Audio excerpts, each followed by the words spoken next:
자, 그 협회 설립 보기 전에 여러분들은 수업 끝나면 어디로 가세요?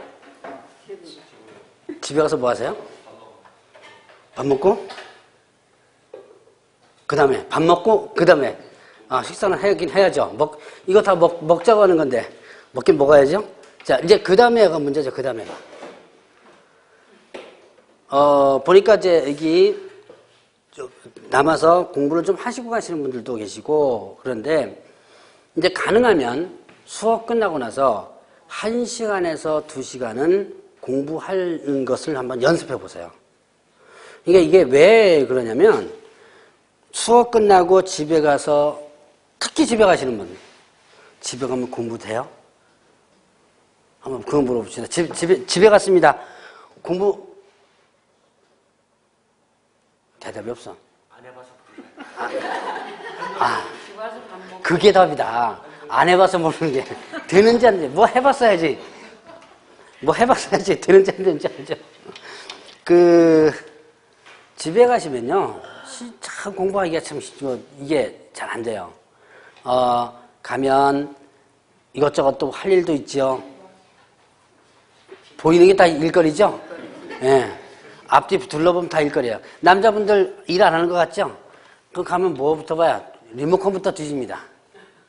텔레비전만 틀는 순간부터 공부 안 돼요. 이제 11월 달, 12월 달은 여러분들 이제 부담 없이 공부하라. 수업만 듣고 하라라고는 하지만 이제 벌써 12월 달이 어떻게 지나가고 있어요, 지금?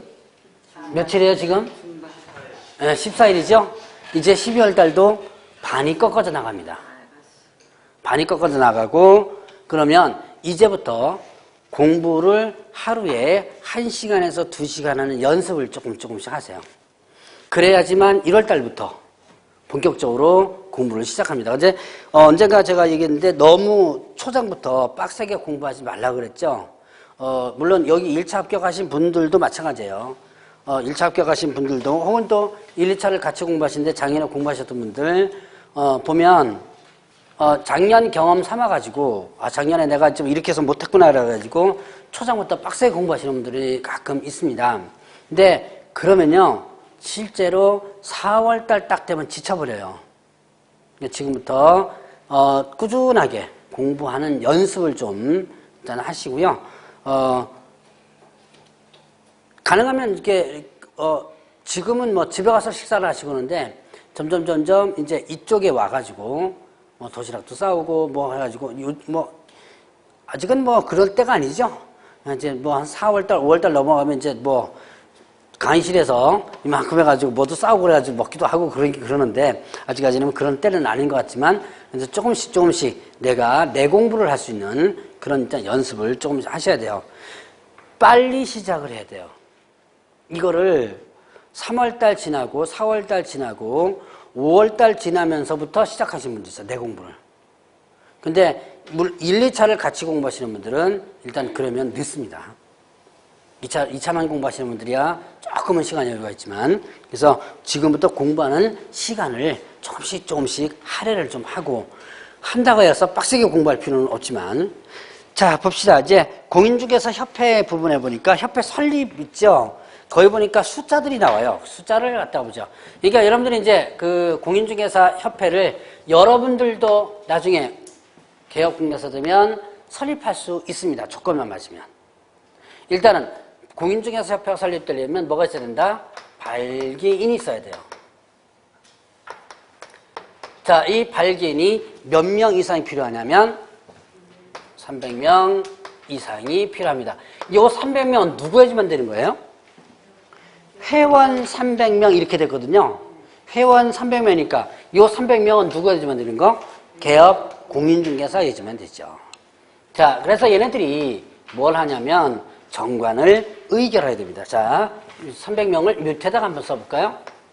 자, 300명 이상 해가지고 얘네들이 뭐 하냐면 정관을 작성을 합니다. 작성이 아니고 의결이 아니고 작성을 해요. 작성해서 서명 날인을 하게 됩니다. 그래서 정관을 이제 얘네들이 만드는 거예요. 어떤 법인이면 정관이라는 게 나오겠죠. 정관은 이제 발기인이 만드는 겁니다. 만들어가지고 서명, 날인을 한 다음에 그 다음에 어디로 보내냐면 창립총회로 보내요. 창립총회로 보내는데 이 창립총회는 회원 몇 명 이상이 있느냐면 600명 이상이 모여야지만 됩니다. 자, 창립총회 인원수가 몇 명이에요? 발기인은요?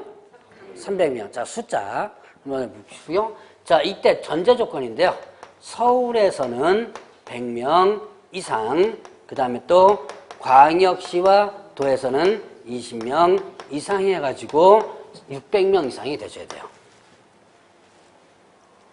지금 이 조건만 충족하면 사실은 나머지는 뭐 인가받고 하는 거는 뭐 그건 상관없으니까 엄밀히 말하면 요 조건만 충족시키면 여러분들 협회는 다 만들 수 있어요. 자, 서울이 가장 많죠, 회원. 자, 우리 지금 개업 공인 중에서가 몇 명 정도 있는지 아세요? 35만? 그건 공인 중개사 숫자고. 제가 지금 물어본 것은 뭘 물어본 거죠? 네, 개업 공인 중개사. 혹시 아시네요? 지금 현재 한 8만 2천에서 3천 그 사이에서 왔다 갔다 합니다. 옛날에 제가 아마 이 얘기는 한번 언제 했을 거예요. 아마 부칙개혁공에서 얘기할 때 한번 언뜻 했던 것 같은데 옛날에는 90년도 때 중반 같은 경우는 약 한 4만 명 좀 넘게 있었는데요.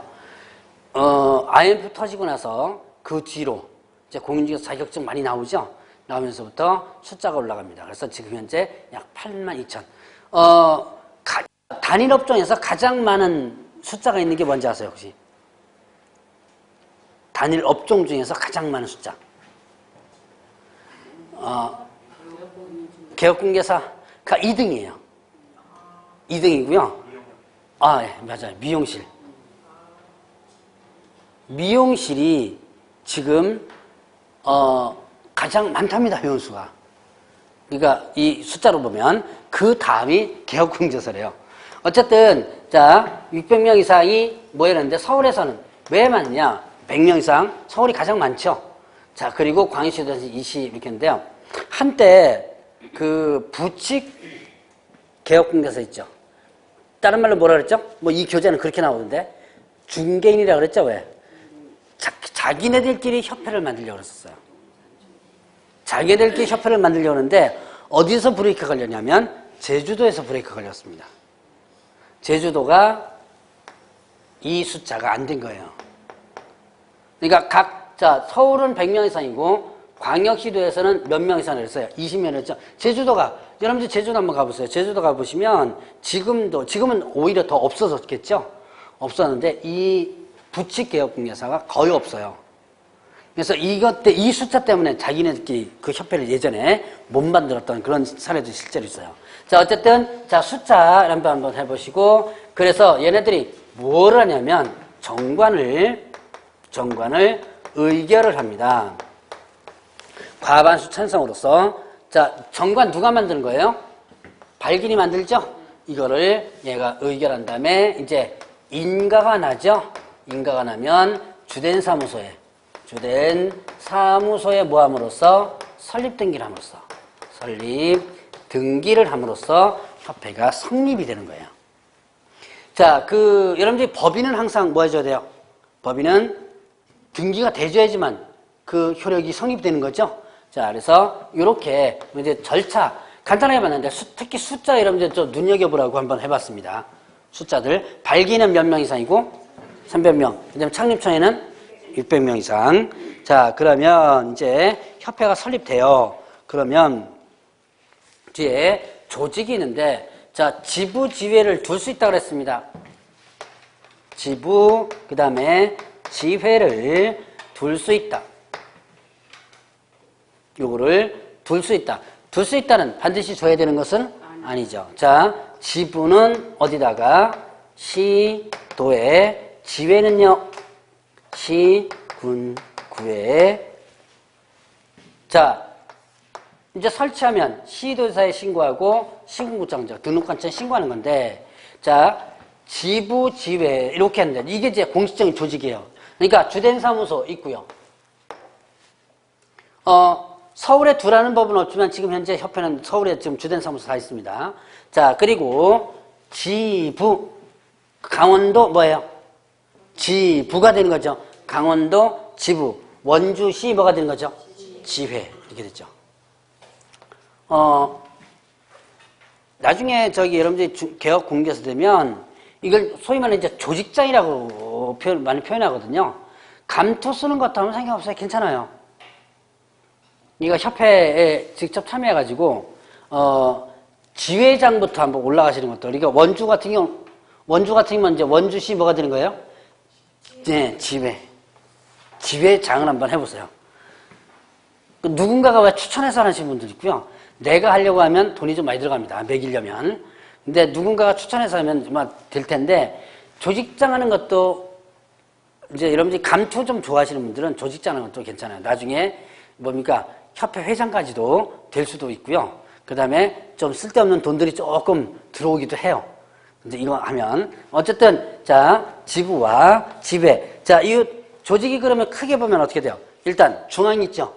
주된 사무소가 있고, 그 다음에 또, 시도의 뭐를? 지부를, 그 다음에 시군구에 지회를 둘 수 있다. 이렇게 하는 거죠. 자, 여기서 조직을 이렇게 한번 구분해 봤고요. 자, 그러면 협회 업무가 있어요. 협회 업무는, 자, 뒤로 여러분들 238페이지 잠깐 보세요. 거기 보니까, 요거는 뭐 외우려고 그러지 마세요. 그냥 간단하게 설명만 드리고 넘어갈 거니까. 자, 회원의 품위 유지를 하는 분도 있습니다. 품위 유지. 뭐 추상적이죠? 품위 유지를 위한 업무를 보면. 자, 중개제도 연구 개선하는 업무. 제가 옛날에 이제 여기에 있었어요. 그래서, 제가 근무할 때는 연구과라고 있었는데, 과였는데, 아마 지금은 협회에 아마 정책연구소라고 있을 거예요, 아마. 뭐 부서가 좀 격상이 됐던데. 자, 뭐 그런 것도 있고요. 그래서 자질 향상을 위한 지도교육 연수원 업무. 그러니까 협회에서 뭐예요? 교육을 많이 합니다. 그러니까 나중에 여러분들이 제가 아까 그 교육제도 할 때 공부 좀 많이 하라 그랬죠? 개혁 공개서 되면 공부 좀 많이 해봐라. 많이 해라. 어디 가서 하느냐? 협회에 가면 이런 전문 교육들을 많이 합니다. 이런 전문 교육들. 요즘은 세월이 좋아가지고 그 전문 교육들이 어디에 다 떠요? 네, 인터넷에 다 떠요. 그러니까 저기 본원에서 저 중앙에서 교육했던 것들이 인터넷에 다 뜨니까 이런 전문 교육, 협회에서 하는 전문 교육은 들을만 해요. 그러니까 그런 것도 한번 공부를 해 놓으시고 꾸준하게 공부하셔야 돼요. 이거는 전문가적인 부분에서. 여기서 보면 이런 교육도 있습니다. 풍수지리 교육도 있어요. 저는 그 강의하면서 풍수지리는 좀 한번 공부 좀 해 놓으시라라고 하는데요. 뭐 종교가 뭐든 간에 풍수학은 괜찮아요. 여러분들 부동산 하면서. 특히 그냥 아파트 하나 중개해주고 하면 모를까? 그러면 뭐 사실 뭐 안 배워도 괜찮겠지만 앞으로 여러분들이 외곽에 가서 여기는 조금만 넘어가면 다 저기 뭡니까? 시골 쪽 있죠? 여기서 조금만 벗어나면. 그러면 거의 전원주택이라든가 그 다음에 농촌주택이라든가 이런 것들 있죠? 이런 것들. 뭐 또 전주택지 뭐 이런 토지 같은 거 이런 거 할 때 그 풍수가 아주 요기하게 쓸 수가 있습니다. 그러니까 풍수를 한번 배워놓으면 2개월인가 과정인데요. 그거 배웠다고 해서 직원 정도까지 수준 되는 건 아니고요. 그거 배우려면 꽤 오래 걸리죠. 그러니까 한 2개월 배우면요. 아는 척 정도는 해요. 그럼 이제 그 고객 데리고 가가지고 할 때 그 아는 척 정도 하면 그것도 상당히 효과가 있는 거죠. 그러니까 꼭 한번 배워보세요. 그 공인중개사 그 자격 취득하고 나서 개업공개사 되시면요. 풍수학은 한번 꼭 배워보세요. 그거 괜찮아요. 부동산 할 때는 그것도 굉장히 필요합니다. 자, 그런 교육을 또 하고. 자, 그 다음에 이제 윤리현장 재정 실천 업무라든가 정보 제공에 관한 업무를 하는데요. 자, 그 정보 제공하는 업무, 협회에서 지금 하는 게 뭐냐면 부동산 거래 정보. 옆에다가 한번 적어보세요. 자, 지금 어디 하고 있는 중? 238페이지 하고 있는 중입니다. 그 238페이지에 그 위에 부분에 보니까 부동산 정보 제공하는 업무. 자, 5번, 동그라미 5번 있죠? 동그라미 5번에 부동산 정보 제공하는 업무. 옆에다가 부동산 거래 정보망이라고 써놓으세요. 지금 공인중개사 협회에서 뭐를 운영하냐면 정보망을 운영을 합니다. 정보망을 운영하는데, 자, 이런 정보망도 하나의 고유 업무로서 들어가는 것이고, 자, 그리고 여러분들이 바로 뭐를 하냐? 공제 사업을 했었어요. 자, 공제 사업은 이거는 협회의 고유 업무거든요. 고유 업무인데, 자, 이거 어디서 들은 거예요? 공제. 오늘도 들었어요. 어디서 들었죠? 그렇죠. 보증보험. 자, 보증보험하고 하는 거. 즉, 업무보증 설정. 손해배상 책임을 위한 업무보증 설정에서 나온 거죠?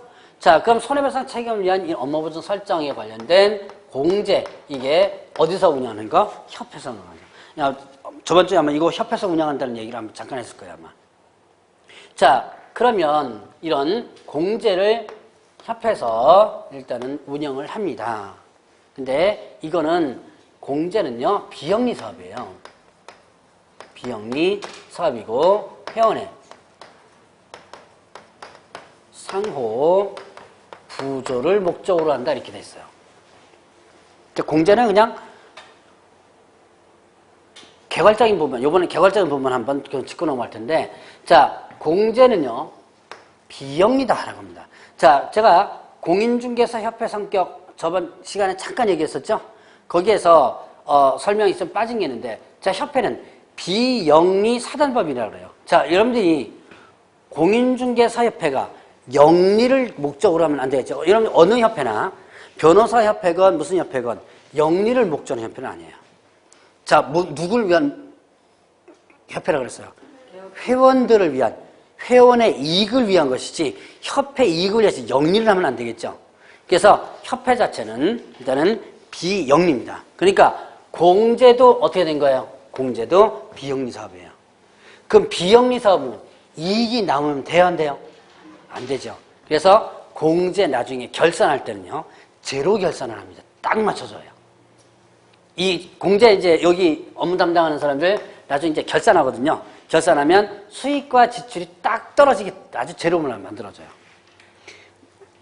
모자라는 건 그래도 괜찮은데 남으면 절대 1원이라도 남으면 안 돼요.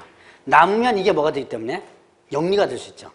그래서 자, 일단은 비영리다. 그 다음에 또 이건 결국은 회원의 상호부조를 목적으로 한다. 상호부조를 목적으로 하는데 결국 이 공제는요, 뭐와 같다 그랬어요? 뭐와 같다? 보증보험과 같다 그랬죠? 보증보험 회사는 연대보증 갖고 장사하는 데가 뭡니까? 보증보험 회사죠? 그러면 결국은 자, 상품이 여러 가지가 있어요. 그런데 공제는 상품이 어떻게 돼요? 하나만이죠. 이제 영리를 목적으로 하지 않는 부분이지만 협회에서 가장 수입이 많은 게 이겁니다. 자, 한번 볼까요? 개업공개사가 지금 약 한 8만 2천에서 3천 사이 있다 그랬죠? 의무적으로 다 들어야 돼요. 그 중에서 법인이 한 600개, 1000개가 좀 안 돼요. 자, 그건 뭐 전체로 다 일단 그냥 개인이라고 치고 한번 봅시다. 자, 1억을 설정합니다. 그럼 여기에 0.25%가 연대보증료예요. 1년을 기준했을 때. 그러면 얼마예요? 네, 25만 원이죠. 자, 25만 원을 지금 현재 보증보험이 점점 좀 많아지고 있어. 액수가 좀 적어가지고. 자, 공제가 70%로 칩시다. 그러면 그냥 단순 계산하죠. 10,000명 갖고만 계산해 봅시다. 얼마 나와요? 25만 원에 10,000명 하면.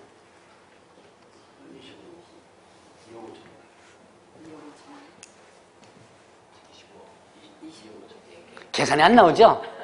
자, 한참 이렇게 해야 될 거예요, 아마. 25억인가요? 25억이죠? 예, 네, 이 정도 돼요. 자, 그러니, 맞아요? 그러니, 자, 이 돈이 여기에 들어옵니다. 그 중에서 이제 이렇게 했다가 나중에 사고 나면 이 돈에서 어떻게 돼요? 빼주는 거죠. 자, 그래서 이 협회에서 이거를 하려고, 협회가 2개 있을 때요. 이거를 하려고 무지무지하게 경쟁을 많이 했었어요. 당연히 많이 끌어들이면 좋죠. 자, 어쨌든 이게 실질적인 비영리라, 문구상으로. 그렇지만 협회 하나의 수입의 대표적인 예로가 잡히는 겁니다, 이게. 자, 어쨌든 이렇게 공제사업은 그래서 돈이 왔다 갔다 하다 보니까 여기에서 많은 규정이 나오고 그 다음에 또 시험 문제도 거의 여기서 많이 나와요. 자, 보니까 여러분들 238페이지 보세요. 공제사업 있죠? 자, 그 다음에 저 뒤로 그 공제와 관련된 부분이 상당히 많은 양이 공제 관련 부분에 할애가 됩니다. 자, 공제사업하고자 할 때 공제 규정을 제정을 합니다. 여기 이제 규정이 있어요. 규정을 제정해서 자, 국토교통부 장관의 뭘 받아라? 네, 승인을 받아라. 이걸 변경하고자 할 때도 마찬가지 승인이에요. 자, 이런 공제 규정과 관련된 부분이 있고요. 자, 그 다음에 또 운영 실적을 공시해줘야 돼요. 자, 운영 실적을 뭐 한다? 공시하라. 매 회계년도 종료가 되면 3개월 이내에 공시하라 뭐 이런 게 있었어요. 자, 매 회계년도 종료가 되면 3개월 이내에 운영 실적이 뭐예요? 공제를 이렇게 운영했다는 것을 어떻게 돼요? 광고하는 거예요. 여러분도 혹시 저기 신문에 일간지 신문에 저기 뭡니까? 그 대차대조표 이런 거 광고 나오는 거 많이 보시죠? 특히 연초가 되면 많이 나옵니다. 회계년도 딱 지나면. 그냥 주식회사거든 의무적으로 이거 공시하도록 하고 있죠. 그러니까 우리가 이렇게 벌어가지고 뭐 얼마 남았다 뭐 이런 거 공시하는 그거 똑같아요. 똑같이 협회도 이렇게 운영했다는 것을 공시를 해줘야지만 됩니다. 매 회계년도 종료가 되면 몇 개월 이내 하라? 3개월 이내. 일간신문 또는 협회부에다가 공시를 하도록 하고 있고요. 이거 만약에 공시 안 하면 500만 원 이하의 과태료가 돼요. 협회에다가 500만 원 이하의 과태료를 일단은 하게 됩니다. 자, 이제 이렇게 운영실적 공시하는 부분이 있고요. 자, 그 다음에 또 240페이지 보니까 뭐가 나오냐면 개선명령이라는 부분이 있습니다. 자, 국토교통부 장관이 개선 명령도 또 할 수 있어요. 누가 하냐면 국토교통부 장관.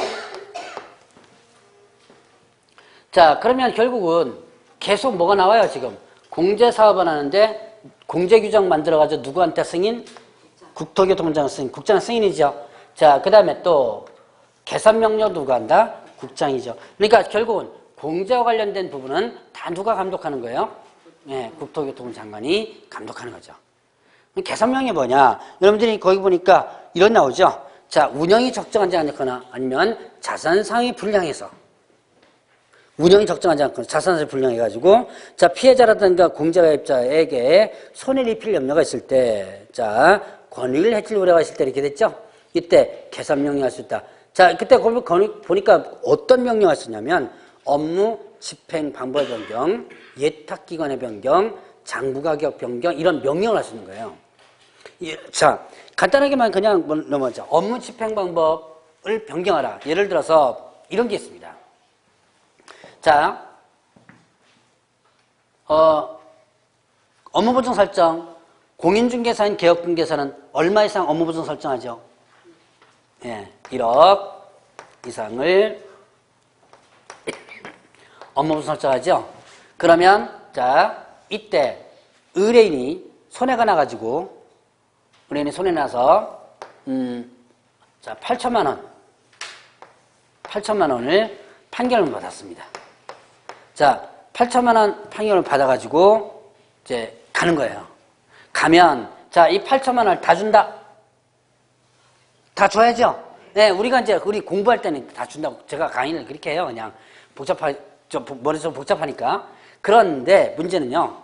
이 8천만 원 판결을 다 갖고 공제에 딱 가죠. 그러면 공제에서는 뭘 하냐면 공제 심사를 하는 거예요. 다시. 이거는 저기 업무보증 설정에도 뭡니까? 그 보증보험도 마찬가지예요. 보증보험 심사를 해요. 그럼 판결문이 그대로 1억 설정했으면 8천만 원 들고 왔으면 당연히 8천만 원 딱 주면 되죠. 그런데 자기네들 자체 심사를 들어와서 여기서 또 잘라요. 오늘 뭐 6천 원짜리든 5천 원짜리든 잘라버립니다.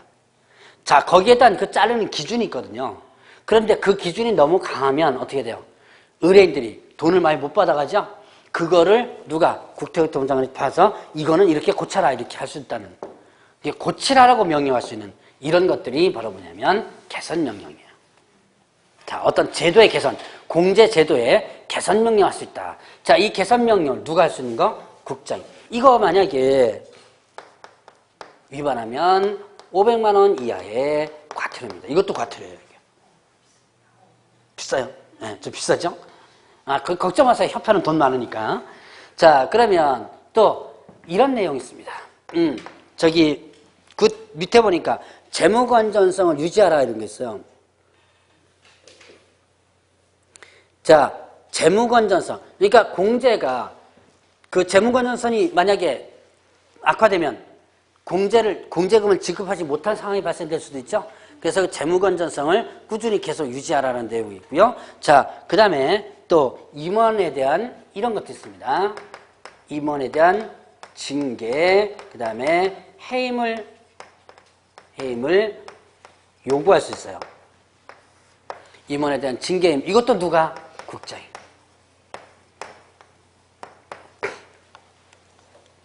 자, 그래서 만약에 공제 규정을 위반한 임원이 있다든가 재무 건전성을 제대로 유지하지 못했다든가 개선 명령 이걸 제대로 하지 않았던, 명령했는데 이걸 이행하지 않았던 이런 임원이 있다면 그 임원을 누가? 예, 국장이 얘 좀 잘라라 그런 거죠. 잘라라, 아니면 해임 잘라라, 아니면 얘한테 징계 내려라 뭐 이런 거죠. 자, 그래서 이런 요구를 누가 할 수 있다? 국장이 할 수 있다. 그러니까 보니까 국장이 상당히 강력한 권한을 행사하죠. 왜 이렇게 강력한 권한을 행사해요? 뭐가 움직여요? 그렇죠. 돈이 움직이죠. 돈이 그냥 몇 천만 원 정도 수준이 아니죠. 아까 여러분들이 계산해봐서 알겠지만 몇 천만 원 수준이 아니에요. 그러다 보니까 강력하게 국토교통부 장관이 관여를 하게 되는 거죠. 자, 요거 위반하면 이것도 마찬가지로 500만 원 이하의 과태료가 됩니다. 자, 그러니까 공제와 관련된 부분 제가 큰 틀만 한번 설명을 하고 넘어간 거예요. 공제와 관련된 부분은 여러분들이 위반을 하면 이렇게 여러 가지 과태료도 나올 수도 있다라고 하는 부분이에요. 자, 눈에 한번 눈여겨보고 넘어가시기 바랍니다. 자, 그럼 이제 공제는 대략 요 정도 한번 설명을 드리고, 자, 공제와 관련된 운영위원회 부분인데 이건 다음 파트 때 한번 설명드리기로 하죠. 자, 그리고 공인중개사협회. 자, 마지막으로 저 뒤에 가면 몇 페이지냐면 264페이지 있습니다. 자, 협회의 지도 감독. 공인중개사협회에 대한 지도 감독인데요. 자, 요거는 이제 큰 틀로다가 보면 협회 조직이 어떻게 돼요? 자, 여기서 한번 저기서 봤죠? 조직이 어떻게 되죠? 가장 위에 있는, 그거보다 더 위에 있는, 그렇죠. 주된 사무소죠. 중앙이라 그러는데 흔히. 자, 주된 사무소. 자, 주된 사무소가 있고, 그 다음에 지부가 있고, 지회가 있죠.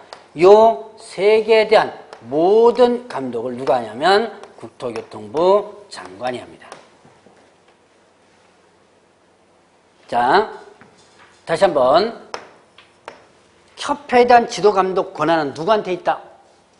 협회, 공인중개사 협회에 대한 지도감독 권한은 누구한테 있다? 국토교통부 장관. 자, 여기서 보세요. 공제도 보니까 계속 누가 나와요?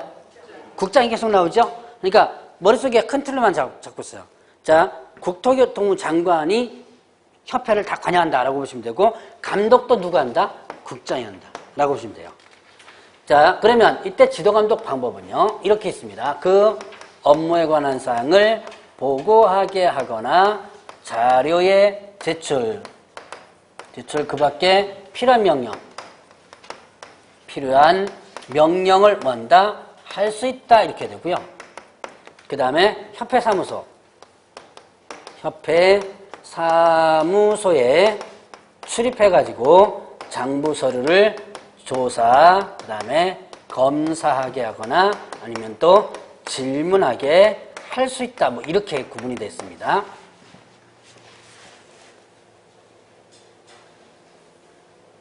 자, 업무에 관한 사항을 보고 절을 필요한 명령할 수 있다. 이건 뭐야? 담당 공무원이 뭐 갖고 와봐라 뭐 이런 거죠. 앉아가지고 뭐 갖고 와봐라, 무슨 서류철 갖고 와봐라 이런 거고. 자, 이건 뭐예요? 직접 사무소에 출입하죠. 출입해서 질문하는 거예요. 그러니까 자, 그러면 이때 사무소 출입할 때 이때는 증표를 지니고 상대방에게 내보여야 한다 이렇게 됐습니다. 공무원이 단속 들어올 때요. 여러분들 저기 공무원이 어떤 업종에 단속 들어올 때 뭐를 내보이고 들어오죠? 그렇죠. 공무원증이죠. 설마 공무원이 저기 단속하면서 주민등록증 내보이면서 들어오진 않겠죠. 그러니까 자, 이때 요 증표라는 게 뭐냐면 공무원증이에요. 자, 공무원증과 조사검사 증명서라는 게 있거든요. 그거를 내보이고 직접 사무실 들어와서 단속을 할 수 있는. 자, 요런 협회에 대한 지도감독 권한은 일단 국장에 있고, 이 지도감독을 위반하면 500만 원 이하의 과태료 처분을 받게 됩니다. 자, 요까지가 이제 공인중개사 협회와 관련된 부분인데, 요 정도까지만 하면 어느 정도는, 뭐, 여러분들이 구분을 하면 할 수 있고요. 자, 좀 쉬었다가 246페이지에 지도감독 벌칙 부분 있죠? 그 부분을 일단 하도록 하죠.